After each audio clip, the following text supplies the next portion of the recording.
முடிய ஒட்டா வெட்டணும்னு நினைக்கிறவங்க, உலக நிகழ்வுகள் நிகழ்ச்சியோட ரசிகர்கள் பார்க்காதீங்க. இந்திய தொலைக்காட்சிகளில் முதன் முறையாக அட போடா, என்னடா வாழ்க்கை, மயிறு வாழ்க்கை, மயிறு மயிறு மயிறு மயிறு மயிரியும் ஹலோ லைட் அடிச்சு ஹலோ 1 2 3 ஹலோ யோ என்னையா குறவர்னு கேட்குது எதையாவது கொண்டாந்து கையில் கொடுத்து விட்டுறீங்க உங்கள் வாட்டில் கருப்பு டைய நல்லா கலக்கி தலையில அடி அடின்னு அடிச்சுட்டு பேச்சாடா பேசுறீங்க எல்லாம் பேச்சு. கதையில முன்னாடி போயிட்டீங்க. நான் கூட அந்த சொசைட்டில படிச்சு முடிச்சுட்டு சும்மா வெட்டியா வேலைக்கு போவேன், ஊர்ல சுத்திட்டு இருந்தாதான் திட்டுவாங்க, இல்லாதான் பெரிய பிரச்சனை ஆகும்னு நினைச்சேன். ஆனா அப்படி இருந்தா கூட மன்னிச்சு விட்டுறாங்க. நம்ம மண்டையில கொஞ்சம் மயிரை லாங்கா வளர்த்துட்டாவோ, மயிறு கெட்ட வார்த்தை இல்லப்பா, தூய தமிழ் வார்த்தை. இல்ல கொஞ்சம் ஸ்டைலா வெட்டிட்டாவோ, நம்ம அப்பா அம்மா மட்டும் இல்ல, ரோட்ல போறேன் வர்றவங்க கூட நம்ம ஏதோ கொலை பண்ணிட்ட மாதிரி பெரிய கேக்குறான். ஐயோ கோவப்பட்டனே, சோத்துல விச வச்சிருவாங்களே. அதுவும் அவனுக்கு ஆல்ரெடி ஏகப்பட்ட பிரச்சனை இருக்கும், நமக்குமே ஆல்ரெடி ஏகப்பட்ட பிரச்சனை இருக்கும். இவங்களுக்கு அதெல்லாம் கண்ணுக்கு தெரியாது. நம்ம இந்த மாதிரி ஹேர் ஸ்டைல் வச்சிருக்கிறது இல்ல இந்த மாதிரி முடி வளர்க்கறது தான் இவங்களுக்கு பிரச்சனையா இருக்கும். சரி, இன்ட்ரோ கொடுத்தாச்சு, கண்டென்ட் கிளடி போறது. ஐயோ மகனே, அத பத்தி யோசிக்கவே இல்லையே. சரி, இந்த வீடியோ எப்படி ஸ்டார்ட் ஆச்சுங்கிறதுக்கு ஒரு 2 குட்டி ஸ்டோரி சொல்றேன். Let me sing a குட்டி ஸ்டோரி. எனக்கு ஆகாசுன்னு 2 ஃப்ரெண்டு இல்ல, ஒரு ஃப்ரெண்டு இருந்தான். ஜோக் இல்ல இல்லையா? முடி நல்லா லாங்கா வளர்த்து கொண்டை போட்டிருப்பான். பார்க்க நல்லா அழகா தான் இருக்கும். அழகா மீன்ஸ் எப்படி சொல்றது, நல்லா தான் இருக்கும். எனக்கு அந்த கொண்டை போடுறது நல்லா செட் ஆயிருக்கும். உடனே கொண்டை போட்டதுனால ஐயர்லாம் நினைக்காது, ஐயர்லாம் கிடையாது. ரீசெண்டாக அவங்க பாட்டி இறந்து விட்டார்கள். அவங்க அம்மாவோட அம்மா இறந்துட்டாங்க. அதுக்கு இவன் போயிருக்கான். பாட்டி இறந்து கேதத்துக்கு வச்சிருக்காங்க, கேதத்துக்கு போயிருக்கான். அந்த கேதத்துல எல்லாரும் அழுதுட்டு இருக்காங்க. அப்ப அந்த அழுகிற கூட்டத்துக்குள்ள ஒரு ஆள் இவனை அழைச்சி, தம்பி ஏன்பா அப்படி முடி வச்சிருக்கியான்னு கேட்டிருக்கு. அதாவது ஒரு இளவ வீட்டுல போய் அழுதுட்டு இருக்கையில ஒருத்தனை கூப்பிட்டு ஏன் அப்படி முடி வச்சிருக்கியான்னு கேட்குற அளவுக்கு ஒருத்தன் முடி வளர்த்துட்டாலோ இல்ல ஹேர் ஸ்டைலை வித்தியாசமா வெட்டிட்டாலோ அவ்வளவு பெரிய குற்றவாளி ஆகிடுறாங்க அவங்க. என்னத்த சொல்றது. இது ஒரு கதை. நம்ம இன்னொரு கதை வீடியோட கடைசியில சொல்றேன் என்ன அப்படிங்கறது. அதுக்கு முன்னாடி இந்த ஹேர் கட்டு இல்ல ஹேர் ஸ்டைல் எல்லாம் இப்பதான் வந்துச்சா இல்ல பழங்காலத்துக்கு முன்னாடியேவா பழங்காலத்திலே வந்துருச்சா அப்படிங்கிறத கொஞ்சம் காலத்தை பின்னாடி போய் பார்த்தோம் அப்படின்னா, 3000 வருஷத்துக்கு முன்னாடி எப்படி போறது? குகை மனிதர்கள் அவங்களோட முடியை வெட்டதுக்கு ஷார்ப்பான கல்லையும் நத்த ஓட்டையும் பயன்படுத்தி வெட்டியிருக்காங்க. அதுக்கப்புறம் 1300 500 ஐயோ பாவம், அவரே கன்ஃபியூஸ் ஆயிட்டா. அதுக்கப்புறம் கிமு 1500ல எகிப்துல இந்த மருதாணி இருக்குல்ல, இதை ஹேர் கலரா யூஸ் பண்ணி அவங்க ஹேரை கலர் பண்ணியிருக்காங்க. அது மாதிரி இந்த விக்கு போடுவோம்ல, விக்கு, அது 1300 கிமு 1300களில் இந்த விக்கு போடுறதெல்லாம் விட்டது. அதுவும் நம்மள மாதிரி முடி கொட்டி வழுக்கி ஆனதுக்கப்புறம் விக்கு போட மாட்டாங்க. இருக்கிற முடியை வெட்டிட்டு அதுக்கு அது மேலே ஸ்டைலுன்ட்டு விக்கு போட்டுட்டு இருந்தாங்க. அப்போ அது மாதிரி இந்த ஹேர் ஸ்டைல் எல்லாம் இப்போ இல்லை, முன்னாடியே வந்துருச்சு. இதை பற்றி தெரிஞ்சுக்கணும் அப்படின்னா கீழே லிங்க் தர்றேன், அதில் போய் படித்து பார்த்து தெரிஞ்சுங்க. ஏன்னா நம்ம ஹிஸ்டரிக்குள்ள ரொம்ப போக வேண்டாம், நம்ம ப்ராக்டிக்கலுக்குள்ள போயிடுவோம். இப்போ உங்களுக்கு ஒரு டாஸ்க். நான் ஒரு 3 கேரக்டரோட டீட்டெயில் தர்றேன். அது அவங்க எப்படி இருப்பாங்க அப்படின்னு இமேஜினேஷன் பண்ணிக்கோங்க. ஃபர்ஸ்ட் நல்லா படிக்கிற பையன், எல்லாரும் ஹெல்ப் பண்ணுற பையன், இந்த மாதிரி ஒரு கேரக்டர். இவன் இமேஜினேஷன் பண்ணிக்கோங்க. உங்களுக்கு எப்படி இமேஜினேஷன் பண்ணணுமோ பண்ணிக்கோங்க. அடுத்தது ஒரு பிட் பேக்கெட் பண்ணி போலீஸ்ட்ட ஒருத்தன் மாட்டிக்கிட்டான். அப்படி இல்லை அப்படின்னா ஒருத்தனை கொலை பண்ணிட்டான். இவனை இமேஜினேஷன் பண்ணுங்க. அதுக்கடுத்து 3வது புள்ளிங்கோ இமேஜினேஷன் பண்ணிக்கங்க. இமேஜினேஷன் பண்ணிட்டு நான் வேர்வை தொடச்சிட்டு வந்துடுறேன். இமேஜினேஷன் பண்ணிட்டீங்களா? இப்போ ஃபர்ஸ்ட் சொன்னால நல்லா படிக்கிற பையன், இல்லை யாருக்கு ஹெல்ப் பண்ணுற பையன் அப்படின்னு நான் சொன்ன உடனே நல்லா முடியை நல்லா வலிச்சு சீவிட்டு, அப்படி இல்லை அப்படின்னா நீங்கள் சொல்கிற அந்த சோ கால்டு டீசெண்டான ஹேர் கட் பண்ண ஒருத்தனாக தான் இருப்பான் கண்டிப்பாக. அதை தவிர்த்து இந்த முடி லாங்காக வச்சுருக்கவனோ இல்லை நான் ஹேர் கட்டை வித்தியாசமாக பண்ணுறவனோ நல்லா படிக்கிறவனாகவோ இல்லை எல்லாரும் ஹெல்ப் பண்ணுறவனாகவோ நான் நினைக்க சொல்லலை. பெரும்பாலானவர் அந்த மாதிரி நினச்சிருக்க மாட்டீங்க. இப்போ 2வதுக்கு வருவோம். நான் ஒரு பிட் பாக்கெட் பண்ணுறவன், ஒருத்தனை கொலை பண்ணுறவன் அப்படின்னு சொன்ன உடனே உங்களுக்கு என்ன தோணிருக்கும் அப்படின்னா, முடியை நல்லா லாங்காக வச்சுருக்க ஒருத்தன், சேவ் பண்ணாமல் நல்லா தாடியாக வளர்த்து அழுக்கு சட்டையோடு இருக்கிற ஒருத்தனை தான் உங்களுக்கு வந்து ஞாபகம் வந்திருக்கும். அதை தவிர்த்து முடி ஒட்டா வெட்டினவனோ இல்லை வந்து ஸோ கால்டு அந்த டீசெண்டாக முடி வச்சிருக்கவனோ வந்து இங்கே வந்து உங்களுக்கு ஞாபகம் வந்திருக்க மாட்டான். நீங்கள் அதை இமேஜினேஷன் பண்ணியிருக்க மாட்டீங்க. 3வது புள்ளிங்கோ. நான் வந்து புள்ளிங்கோன்னு சொன்ன உடனேயே மற்ற 2க்கும் கூட நீங்கள் டைம் எடுத்துருக்கலாம் இமேஜினேஷன் பண்ண. ஆனால் புள்ளிங்கோன்னு சொன்ன உடனேயே உங்களுக்கு வந்து என்ன மாதிரி ஒரு இமேஜினேஷன் வந்திருக்குன்னா, முடியை வந்து கோடு கோடாக போட்டு நிறைய ஸ்டைலில் வெட்டிக்கிட்டு, ஹேர் கலர் பண்ணிக்கிட்டு, கலர் கலராக சட்டை போட்டுக்கிட்டு, டியோ ஸ்கூட்டியில் கானா பாட்டு பாடிட்டு திரியிற ஒருத்தனா தான் வந்து உங்களுக்கு இமேஜினேஷன் வந்திருக்கும். இந்த மாதிரி பண்ணி நல்ல விதமாக சொன்னாலும் பரவாயில்ல. ஆனால் நம்ம வந்து என்ன பண்ணுவோம்னா, இந்த மாதிரி இமேஜினேஷன் பண்ணி நம்ம இருக்கிற வன்மத்தை மட்டும்தான் திணிப்போம். தலையெல்லாம் பார்த்தா ஸ்டைலா இருக்கு, உங்களுக்குலாம் வைக்க முடியலன்னு காண்டிட. அப்படியா? இந்த கலர்ல உங்களால தலையை வச்சு சுத்த முடியுமா? என்னப்பா தலையை வச்சுக்கிட்டு சும்மா பேசிக்கிட்டு அதான் அந்த காண்டி. உங்களுக்குலாம் தைரியம் பத்தல, கட்ஸ் இல்ல. நாங்க சுத்துறோம், எங்களை பார்த்தா பொறாம வயிறு எரியுது, காலில இருந்து புகை வருது உங்களுக்குலாம். ஐயா இல்லை, தெரியாம தான் கேட்குறேன். அவன் வந்து அவனுக்கு பிடிச்ச மாதிரி ஹேர் கட் பண்ணிக்கிட்டு, அவன் பிடிச்ச ட்ரெஸ்ஸை போட்டுக்கிட்டு, அவனுக்கு பிடிச்ச வண்டியில் அவனோட வட்டார வழக்கில் பாட்டு பாடிட்டு திரிகிறதுல நமக்கு ஏன் அவ்வளோ வன்மம்? வாய் மட்டும்தான் அவனது, வார்த்தை எல்லாம் என்னது? ஓகே, நம்ம டாபிக் மாற வேண்டாம், இங்கே வந்துடும். சரி, இந்த 3 இமேஜினேஷனுக்கும் இந்த ஹேர் கட் வித்தியாசமாக பண்ணுறதுக்கு என்ன சம்மந்தம் அப்படின்னா, இந்த மாதிரி நம்ம வித்தியாசமாக ஹேர் கட் பண்ணுறதுனால இவங்களுக்கு ஏற்படுற எரிச்சலுக்கான காரணங்களில் முக்கியமான காரணம் தான் இவங்க வந்து இந்த மாதிரி, அவங்க வந்து அந்த மாதிரி, அப்படி இருந்தாலே இவங்க இந்த மாதிரி தான். ஆமாம், இந்த மாதிரி அந்த மாதிரினா எந்த மாதிரி? இந்த மாதிரிலாம் ஸ்டீரியோ டைப் பண்ணுறது தான் மெயின் ரீசன். சரி, இந்த ஸ்டீரியோ டைப்புகள் வந்து நான் லாஸ்ட்டாக வர்றேன். அதுக்கு முன்னாடி வந்து மற்ற காரணங்களை பார்த்துடலாம். அதுக்கு முன்னாடி மற்ற காரணத்தெல்லாம் பார்த்துடலாம். காரணம் நம்பர் 1 நம்ம பேரண்ட்ஸ் தான். நம்ம வந்து இந்த மாதிரி வித்தியாசமாக முடிவெட்டினாலோ இல்லை வந்து லாங்காக ஹேர் வளர்த்தாலோ ஃபர்ஸ்ட் நம்மளை வந்து யார் வந்து இந்த மாதிரி பண்ணாதன்னு சொல்கிறதுனா நம்ம பேரண்ட்ஸ் தான். படிச்சவன் தானே நீ? வாத்தியார் தானே? மண்டையப்பார். ஏன் வந்து இவங்க அப்படி சொல்லுவாங்க அப்படின்னா, அவங்களோட சோகால்டு அந்த மரியாதைகள்லாம் வந்து நம்ம கெடுத்துருவோம் அப்படிங்கிறதுக்காக சொல்லுவாங்க. இந்த ஊருக்குள்ள 4 பேர் 4 விதமா திரிவாங்கல்ல, அந்த 4 பேரை இதுவரைக்கும் பார்த்ததில்ல நான். அவங்க வந்து ஒருவேளை வந்து இன்னார் பையன் வந்து இப்படி திரியிறான் அப்படின்னு சொல்லிடுவாங்க அப்படின்னு பயந்துக்கிட்டு தான் இவங்க வந்து நம்மளை வந்து இந்த மாதிரி முடி வெட்டாத அப்படின்னு சொல்றது. 2வது, இந்த பேரண்ட்ஸுக்கு அப்புறம் போலீஸ் அண்ட் டீச்சர்ஸ், இந்த ரிலேட்டிவ் வந்து நம்ம விட்டுருவோம், கடைசியாக வருவோம்.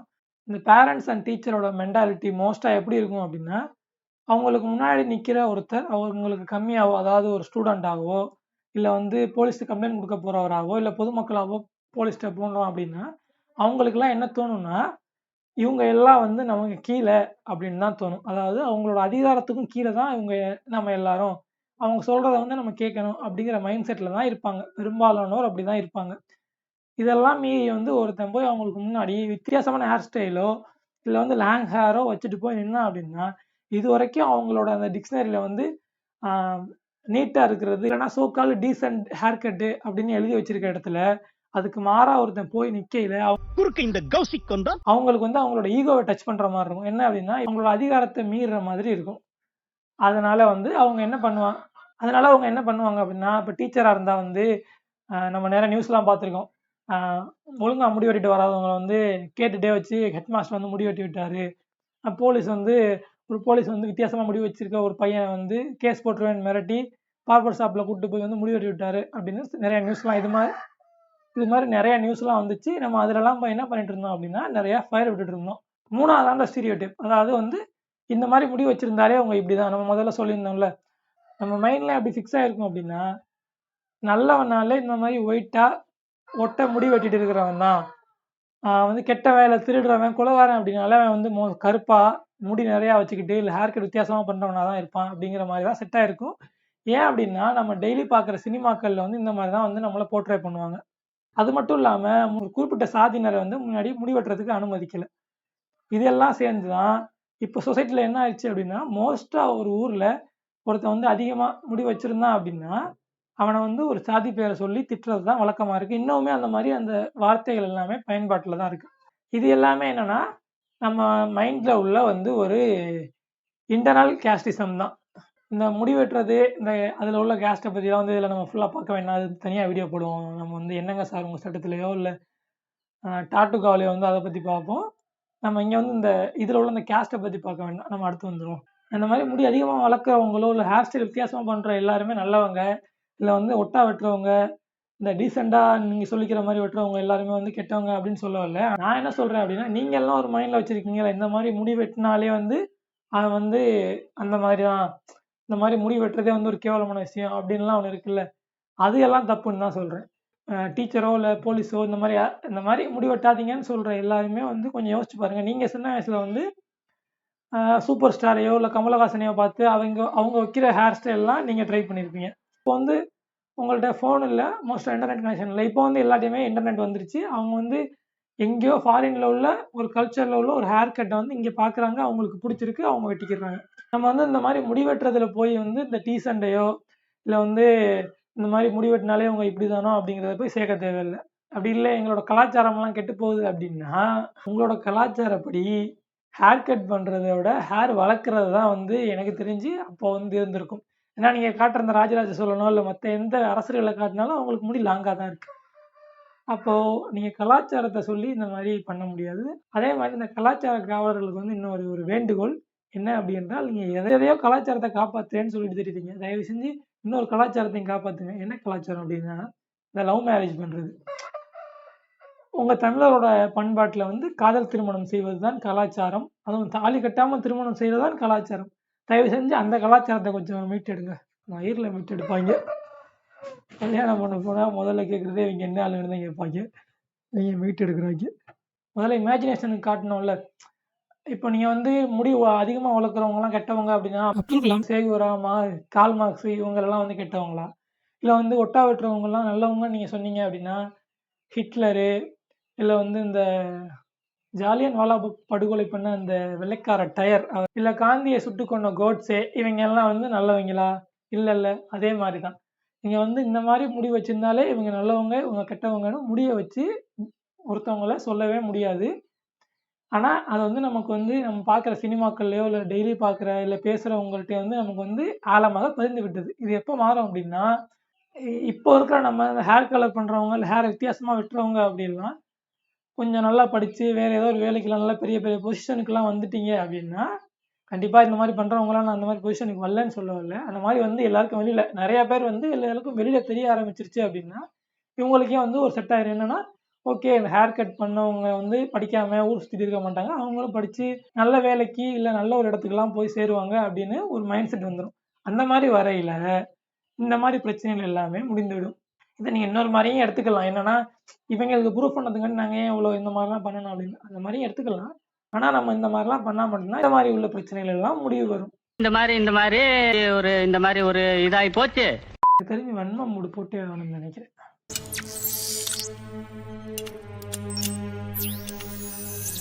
நாட்டில் எவ்வளவோ பிரச்சனை இருக்குது. மேலே ராமர் கோயிலை கட்டி மதக்கலவரத்தை ஏற்படுத்திட்டான். இங்கே பழனியில் வந்து இந்துக்கள் மட்டும்தான் போகணும் அப்படின்னு சொல்லி மற்றவங்களாம் வரக்கூடாதுன்னு சொல்லி இங்கே மதக்கலவரத்தை ஏற்படுத்த ட்ரை பண்ணிட்டு இருக்கான். அங்கே நம்ம அண்ணன் வந்து சங்கிக்கு வந்து ஒரு புது விளக்கத்தை கொடுக்குறாரு. இங்கே வந்து நமக்கு வருமானம் இல்லை, வேலை இல்லை, நாட்டில் எவ்வளவோ திண்டாட்டங்கள்லாம் இருக்குது. அதெல்லாம் உனக்கு கண்ணுக்கு தெரியாது. நான் வந்து முடி வளர்க்குறதாலையோ இல்லை இந்த ஹேர் கட் பண்ணுறது தான் உனக்கு பிரச்சனை இல்லை. முதல்ல நீங்களாம் எங்களை பார்த்து இந்த மாதிரி முடி வெட்டான்னு கேட்கவே கூடாதியா? வழுக்க விழுந்தா கவலைப்படுறீங்க, முடி வெள்ளையாயிடுச்சுன்னா கவலைப்படுறீங்க, பொண்ணு பார்க்கையில பையனுக்கு நல்லா முடி வேணும்னு கேட்குறீங்க. எல்லாத்துலேயும் முடியை வந்து நல்லா வச்சுட்டு, அதுவும் அந்தந்த வயசில் உனக்கு ஏற்ற மாதிரி நீ ஸ்டைல் பண்ணிக்கிட்ட. அப்போ நாங்கள் எங்கள் ஜென்ரேஷனுக்கு ஏற்ற மாதிரி ஸ்டைல் பண்ணுறதுல என்ன தப்பு? அதுவும் இந்த ஹேர் டை பண்ணுறதெல்லாம் மன்னிக்கவே மாட்டேனாடி. அதுவும் ஹேர் கலர் தான் தம்பி, வெறும் தண்ணி குடிக்கிறவன் கேள்றா. கருப்பு டைய நல்லா கலன்னு கலந்து முடியல அடின்னு அடிச்சுட்டு கேள்வியாடா கேட்குற நீ? உங்கள் ஜென்ரேஷனில் உங்களுக்கு ஏற்ற மாதிரி முடி வெட்டிக்கிட்டீங்க. இப்போ உள்ளவங்க அவங்களுக்கு பிடிச்ச மாதிரி முடி வெட்டுறாங்க. இதில் உங்களுக்கு என்னடா பிரச்சனை? ஏன்டா கொண்டாந்து உங்க மரியாதையெல்லாம் மயிரில் கொண்டாந்து வைக்கிறீங்க? ஏன்டா அப்படின்னு யூஸ் பண்ணக்கூடாது இல்லை? ஏன் தோழர்களே உங்களோட மரியாதையெல்லாம் மயிரில் கொண்டாந்து வைக்கிறீர்கள்? மரியாதை வேண்டுமென்றால் நல்லா படிக்க வைங்க, அந்த பையன் நல்லா படிக்கட்டும். இல்லை நீ உங்களுக்கு மரியாதை வேணும்னா இப்போ கூட ஒன்றும் இல்லை, போய் படிங்க, படித்து ஒரு நல்ல ஒரு டிகிரி வாங்குங்க, அதில் மரியாதை வாங்கிக்கிங்க. உங்கள் பிள்ளையோட முடியை வச்சு தான் ஒருத்தன் உங்களுக்கு மரியாதை தருவானா? அப்படிப்பட்ட மரியாதை எதுக்கு? உங்கள் உடனே இதில் இன்னொருத்தன் கிளம்புவாங்க, அகத்தின் அழகு முகத்தில் தெரியும்னு. ஐயோ, சோதிக்காதீங்க, சோதிக்காதீங்க. முதல்ல அழகுனா என்ன? அழகுனா என்ன எனக்கு அதை சொல்லுங்க ஃபஸ்ட்டு. இந்த மாதிரி இந்த இன்ச்லேருந்து இந்த இன்ச்சு வச்சுருக்க அளவு முடி வச்சுருக்கவங்க தான், இந்த டோனில் உள்ள கலர் ஸ்கின் உள்ளவங்க தான் காது வந்து இவ்வளோ பெருசு இருக்கணும், மூக்கு வந்து இவ்வளோ பெருசு இருக்கணும், உதடு வந்து இப்படி இருக்கணும், அப்படி இருந்தால் தான் அழகுன்னு ஏதாவது ஒரு கிரைட்டீரியா இருக்கா? இல்லை அப்படி இருந்தால் குடுந்து தான் தொலைங்களே, அந்த மாதிரி தான் இருந்தால் தான் அழகுன்னு சொல்லுங்க. இங்கெல்லாம் அந்த சினிமாவை பார்த்துட்டு, சினிமா மட்டும் இல்லை, பழைய புத்தகத்தில் என்ன சொல்லணும், அதை இப்படி வர்ணிக்கிறது அந்த மாதிரிலாம் பண்ணிட்டு அழகுனா இப்படி தான் அப்படின்ட்டு போயிட்டாங்க. முதல்ல வந்து இந்த அழகு இல்லை அழகு சாதனங்கள் எல்லாமே வந்து வியாபாரங்களாகி பல வருடங்கள் ஆகிருச்சு. ஃபேஷன் ஷோவே அதுக்கு தான் நடக்குது. அது வேற விஷயம். உனக்கு வந்து இந்த மாதிரி முடி வச்சு வெட்டிக்கிட்டு ஊருக்குள்ள தெரிய முடியலை அப்படிங்கிறதுக்காண்டி எல்லாருமே உன்ன மாதிரி ஒட்டாதான் ஒட்டணும்னு இல்லைல்ல. அவனுக்கு என்னென்ன பிடிச்சிருக்கோ அவன் வெட்டிக்கிற போகிறான். அடுத்து ஒன்று வரும். அப்போ வந்து ஏன் வந்து அவனுக்கு பிடிச்ச மாதிரி இருக்கலாம்னா ஏன் வந்து பேண்ட் சட்டை போட்டுருந்துருக்கான், ஏன் பாவாடை கட்டிட்டு தெரிய வேண்டியதானே அப்படின்னா, அவனுக்கு கம்ஃபர்டபுளாக இருந்தால் அவன் என்ன வேணாலும் போடுவான். ஆளாளுக்கு ஒரு சேலை கட்டி தெரியுங்க. கட்டிக்க. நீ என்ன பிறக்கும் போதே வேட்டி சட்டையோட பிறந்த? அம்மனமா தானே தெரிஞ்ச? எல்லாம் நடுவில் வந்தது தானே. பிடிச்சதுன்னா அம்மனமா சுத்து, இல்லைன்னா எதையாவது கட்டிட்டு திரி. அதை வந்து நீ வந்து இப்படி தான் இருக்கணும் அப்படின்லாம் நீங்கள் உருவாக்கிக்கிட்டது. அதாவது உன் கம்ஃபர்டபுளுக்கு நீ இப்படி இருக்கணும் அப்படின்னு உருவாக்கிக்கிட்ட. அதுலேயுமே என்னென்ன பண்ணியிருக்கே, இந்த ட்ரெஸ்ஸில் கூட என்னென்ன பண்ணியிருக்கீங்க, என்னென்ன ஒரு அடக்குமுறைகளை. உனக்கு நல்லா கவர் பண்ணுற மாதிரி ட்ரெஸ்ஸு, உமன்ஸுக்கு மட்டும் வந்து அப்படி நல்லா காற்றுல பறக்கிற மாதிரி ட்ரெஸ்ஸு. நல்லா இருக்குடா உங்கள் சட்டம், உங்கள் கலாச்சாரம் எல்லாம். அதனால் என்ன சொல்கிறான் அப்படின்னா, அவனுக்கு என்ன மாதிரி முடிவு வெட்டுற பிடிச்சிருக்கோ அவன் அந்த மாதிரி முடி வெட்டிப்பான். இப்படி வெட்டினா தான் டீசெண்ட்டு, இந்த மாதிரி இருக்கிறவங்கெல்லாம் வந்து அயோக்கிய பையா அப்படின்னா நீ வலு சொல்லிக்கிட்டே இருக்கு. குறிப்பிட்ட காலத்துக்கு அப்புறம் எல்லாமே மாறி அவன் வந்து அவன் அந்தந்த ஜென்ரேஷனுக்கு ஏற்ற மாதிரி முடி விட்டு போயிடுவான். கடைசியாக அவனை பூமர் அப்படின்ட்டு போயிடுவான். அவ்வளோதான். ஏன் அந்த கேப்டன் தானே பார்க்குறீங்க? ஒன்றும் இல்லை, மிலிட்ரியில் சேர்ந்துட்டேன். ஆனால் மிலிட்ரி கட்டிங் போட்டிருக்கேன், நல்லா ஒட்டா வெட்டி டீசெண்டாக வெட்டியிருக்கேன். அப்படிலாம் கிடையாது. என்னம்மா என்னம்மா கீழே சத்தம்? பேசிக்கிட்டு இருக்கேன் மாமா.